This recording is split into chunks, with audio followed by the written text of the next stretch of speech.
Good evening, ladies and menfolk. It's time for a week 2 summary of NaNoWriMo shenanigans. I am your host of Word Ninjas Live and the Not Suitable for Word Ninjas podcast, coming to you tonight on day 14 of NaNoWriMo 2013. And compared to last week, things have changed considerably. Week 2 hit me pretty hard in regards to literary productivity. Let's see.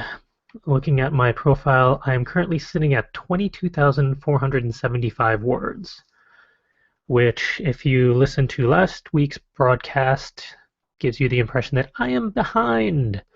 My goal was 2,000 words a day, no matter what. No excuses, no explanations, you just do it. Yeah, that didn't happen this week. That sort of fell apart because 19-hour days are not sustainable in the long term, as I unfortunately learned.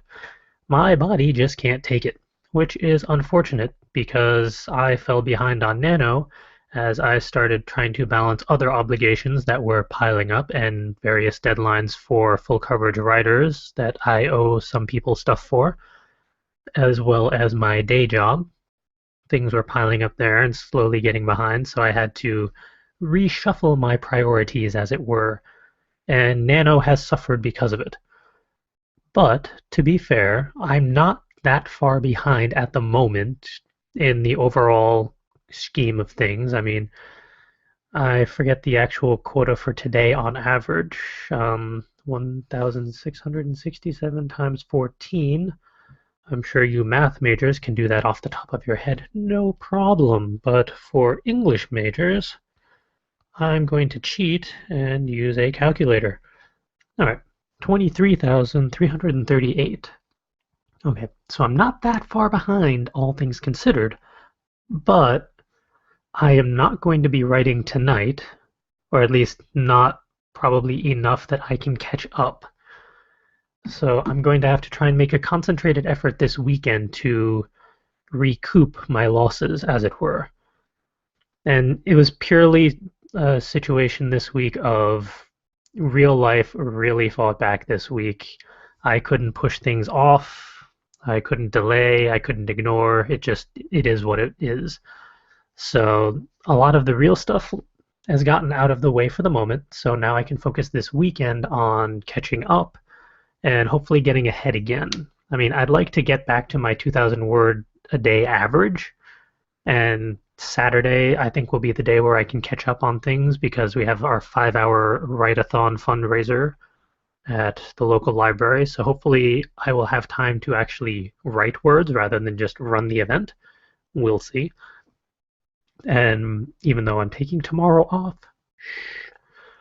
I am still doing a lot of stuff tomorrow. I have a lot of school things that I'm trying to do to balance things out for the Honor Society that I'm technically still an executive board member for.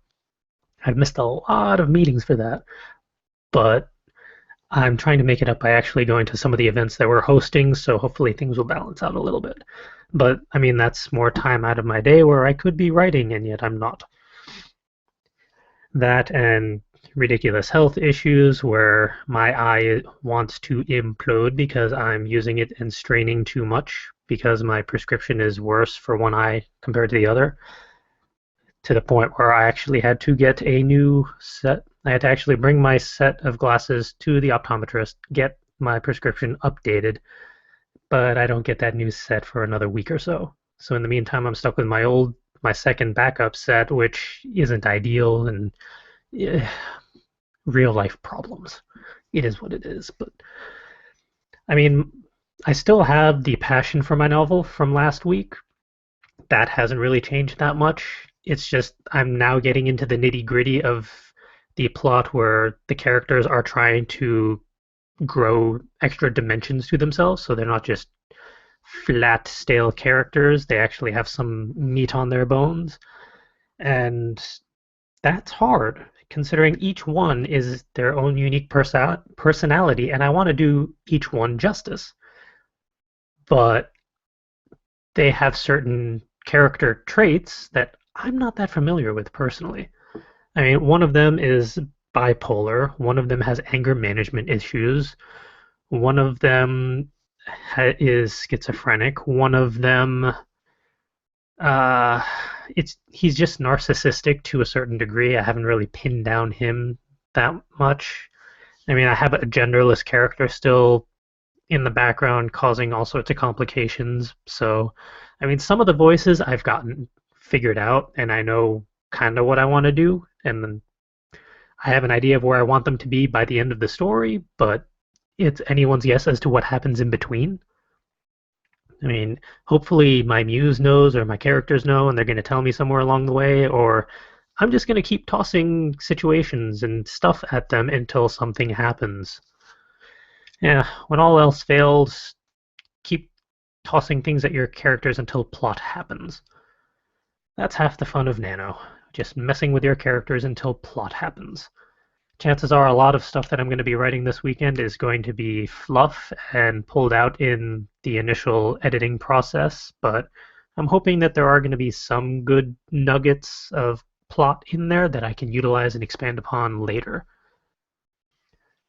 And it's been interesting because now that I finally know just who my characters are and where things are hopefully going,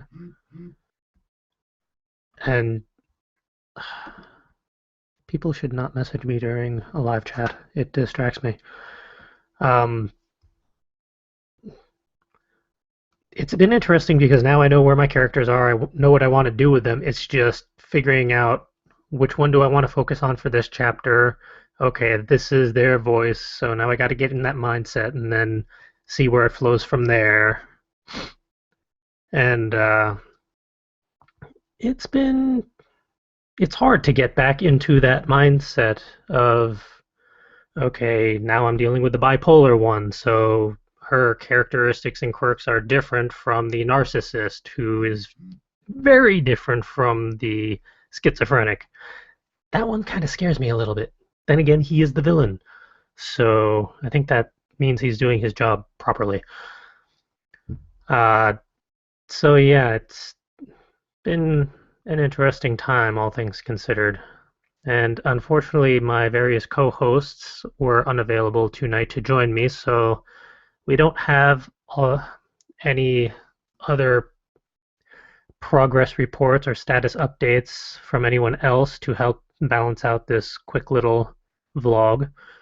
But I thought I'd toss this up anyway, just to sort of give a status update on my own and to kind of show that no matter how good week one can be, no matter how much fun you're having or how excited you are for the plot, week two always hits you hard, and then the plot wobbles and veers off course, and there's always unnecessary drama that seems to happen. I think that's just part of the life of being a writer. There's no real avoiding it, it's just learning how to adapt and move on.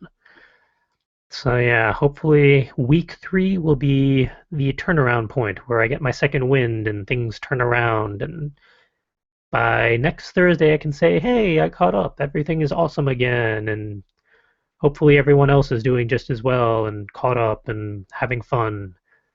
I have a feeling that a lot of people right now are probably in similar positions where we're either at quota or a little behind, or we're having trouble figuring out where things go from here, and we're not quite sure how this weekend is going to pan out. Maybe we'll be able to figure things out. Maybe we'll just be stuck. I've had plenty of years where I did not get very far because I just couldn't figure things out. The plot didn't come to me for some nanos. And then others, I was able to pull it together by week three, and everything turned out fine. I mean, heck, one year I did 100,000 words, and I did two nanos, basically. I did two different stories simultaneously, which kind of helped because if I got stuck on one, then I could migrate to the other and then switch back and forth as necessary. But that had its own stress and complications, as I remember. But one nice thing is, for this year, Mother Nature is actually playing nice. I mean, last year we had 10 days of no power and no internet and no nothing, or heat or running water and all that for the first 10 days of November. And then the year before that, we had another storm which knocked out power and caused all sorts of problems. And think it was the second year we had our region in the area, it snowed every freaking weekend, and several events just got canceled or people didn't want to show up because, I mean, it's snowing out. You're not going to want to drive an hour in snow just to get to an event. I mean, that's not worth it for people.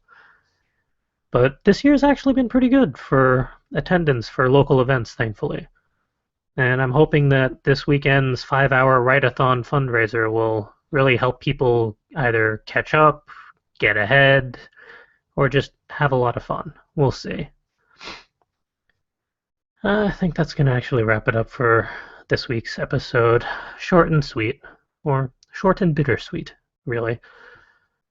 Perhaps next week I'll be able to coordinate with some of my co-hosts so we can have a little more of a dialogue rather than just a monologue. So until next week, hopefully all of you are faring well with your respective nanos, and week 3's second wind will come for those that need it. And we'll all be sitting nice and happy next Thursday with like 40,000 words or whatever the goal for that day will be. We'll figure that out later. Until next week all, ta-ta.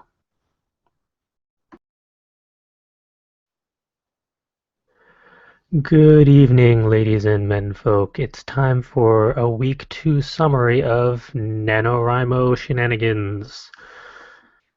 I am your host of Word Ninjas Live and the Not Suitable for Word Ninjas podcast. I fell behind on NaNo as I started trying to balance other obligations that were piling up and various deadlines for full coverage writers that I owe some people stuff for, as well as my day job. Things were piling up there and slowly getting behind, so I have my profile. I am currently sitting at 22,475 words, which, if you listen to last week's broadcast, gives you the impression that I am behind. My goal was 2,000 words a day, no matter what. No excuses, no explanation. Coming to you tonight on day 14 of NaNoWriMo 2013. And compared to last week, things have changed considerably. Week 2 hit me pretty hard in regards to literary productivity. Let's see. Looking at motions, you just do it. Yeah, that didn't happen this week. That sort of fell apart because 19-hour days are not sustainable in the long term, as I unfortunately learned. My body just can't take it, which is unfortunate because I